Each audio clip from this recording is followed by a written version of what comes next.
सबसे पहले मैं कोई हेटर नहीं हूँ। निक ने जो लूथर की परफॉर्मेंस दी है, मुझे वो पसंद आई है।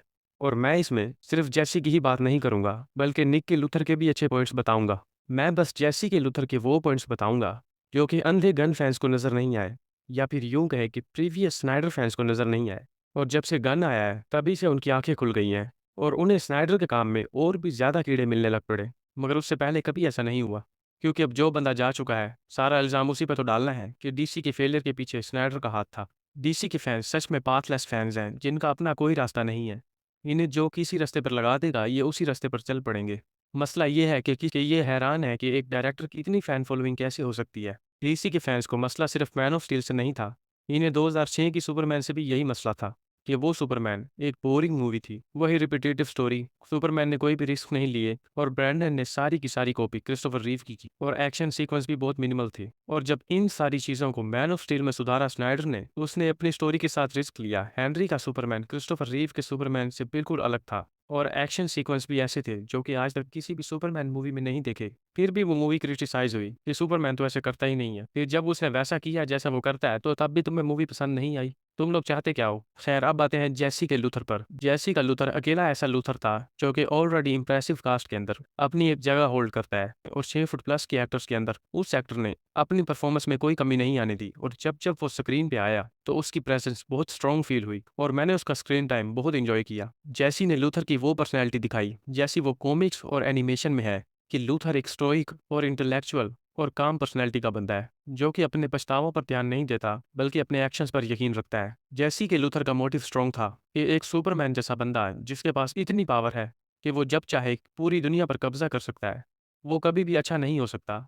हम बस इंतजार कर रहे हैं उसके मूड स्विंग होने का कि वो कब हम पर कब्जा करे। इसीलिए वो सुपरमैन से नफरत करता है, जो कि देखा जाए एक वैलिड पॉइंट है। ये चीज़ होमलैंडर भी करता है। अब आते हैं उसके प्लान्स पर। उसने सुपरमैन को एक दूसरी सरहद अफ्रीका में भेजा, जिसके बाद उसे सेनेट में बुलाया गया और वहां पर भी उसने बॉम्ब सेट कर रखा था, जहां पर उसका प्लान काम कर गया और एक और नई कंट्रोवर्सी सुपरमैन पर आई।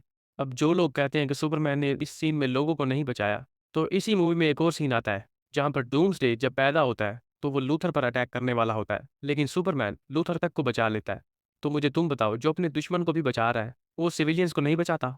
अब आते हैं लूथर के अगले पॉइंट पर। लूथर ने सुपरमैन की मॉम को किडनैप किया और उसकी गर्लफ्रेंड को भी, ताकि वो सुपरमैन से अपनी मर्जी के काम करवा सके। और उसी ने क्रिप्टोनाइट भी मंगवाया, लेकिन उसे बैटमैन चोरी करके ले गया। मगर फिर भी उस सिचुएशन में भी इस बंदे के चेहरे पर देखो कामनेस और अपने इमोशंस पर कंट्रोल जाहिर हो रहा है, जबकि ये चीज़ निक के लूथर में नहीं थी।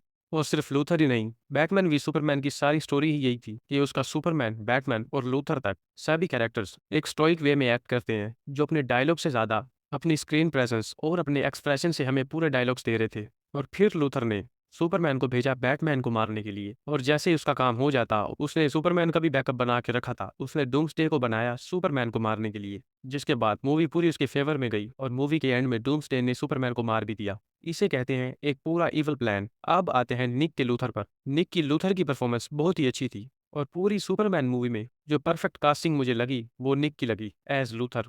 बस कुछ इश्यूज थे जो निक के लूथर के साथ थे, कि वो बच्चों की तरह सुपरमैन से नफरत करता है और जेलस होता है और अपने प्लान्स फेल हो जाने के बाद कोकी हो जाता है और आपे से बाहर हो जाता है। जबकि जैसी के लूथर को हमने एक स्टोइक वे में एक्ट करते देखा और वो अपनी गलतियों को ओन करता है, पागल नहीं हो जाता। जैसी का लूथर इतना साइको था कि उसने अपनी सेक्रेटरी, जो कि शायद इकलौती उसे पसंद करती थी पूरी मूवी में, उसे भी मार दिया।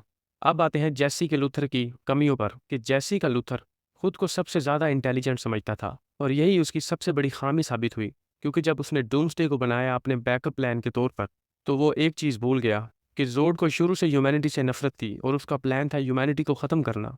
इसलिए जब डूम्सडे सबसे पहले बनता है तो वो अपने क्रिएटर पर ही अटैक करता है। और दूसरी ये थी कि जैसी के लूथर को हमने बैटमैन वी सुपरमैन में सिवाय जस्टिस लीग के 3 पीस सूट में नहीं देखा, जो कि लूथर की एक सिग्नेचर ड्रेसिंग है। अब आते हैं निक के लूथर पर। इस चीज़ में निक का लूथर बाजी मार जाता है। उसकी पूरी अपीयरेंस कॉमिक एक्यूरेट थी और पूरी सुपरमैन मूवी में मुझे एक ही चीज़ अच्छी लगी, वो है निकलस की कास्टिंग। और दूसरा, जब सुपरमैन क्रिप्टो के लिए इसके पास आता है तो उस सिचुएशन में ये खुद को काम दिखाता है और डोमिनेंस शो करता है। लेकिन अगर लुक से हटकर देखें तो जैसी का लूथर एक साइकोलॉजिकल मैनिपुलेटर था, जो कि निक का लूथर नहीं था। जैसी का लूथर सिर्फ अपनी मैनिपुलेशन के चलते अपने गिर्द के लोगों से काम करवा रहा था और इसी मैनिपुलेशन को यूज़ करके उसने इस बंदे को भड़काया सुपरमैन के खिलाफ, जिसके बाद ही सुपरमैन को कोर्ट में लाया गया और वो अपनी मैनिपुलेशन इस जज पर भी यूज़ करता है और अपने उन सभी वर्कर्स पर जो उसके लिए काम करते हैं। लेकिन निक का लूथर अपने किसी भी वर्कर या किसी के साथ रिस्पेक्ट से बात नहीं कर रहा था। वो सब पर बॉस वाला रोब दिखा रहा था, जो कि सबसे इमेच्योर है। और जैसी के लूथर की जो मोटिवेशन थी, वो एक लॉजिकल मोटिवेशन साउंड होती है कि सुपरमैन ह्यूमैनिटी के लिए खतरा है, क्योंकि इतनी पावर किसी के पास भी हो वो करप्ट हो जाएगा, जो कि वाकई एक मेच्योर चीज़ है। लोगों का उससे ये मसला था कि वो कॉमिक्स वाली अपीयरेंस क्यों नहीं थी, लेकिन अगर देखा जाए तो यही उसकी ब्रिलियंस थी, क्योंकि वो एक मॉडर्न डे का लेयर्ड और रियलिस्टिक लूथर था। जरा मुझे तुम बताओ कि हमने कितनी बार एलोन मस्क को 3 पीस में देखा है, सिवाय कुछ खास इवेंट्स को लेकर। हर वक्त कोई बिलियनर भी बन ठन के नहीं रहता। स्नाइडर ने उसे जितना हो सका रियलिस्टिक के करीब रखने की कोशिश की, और अगर इस सीन में देखो तो यहाँ पर भी उसने 3 पीस पहना ही हुआ है, लेकिन बस टाई नहीं पहनी। और एक और पॉइंट इसी मूवी में कि इस लूथर ने सुपरमैन के बाल से एक पूरा उसका क्लोन बना दिया। तो इस मूवी के एंड में जिस लूथर को पुलिस पकड़ के लेके जा रही है, मेरे ख्याल से वो भी ओरिजिनल लूथर नहीं है, वो भी उस लूथर का क्लोन होगा। आपको क्या लगता है?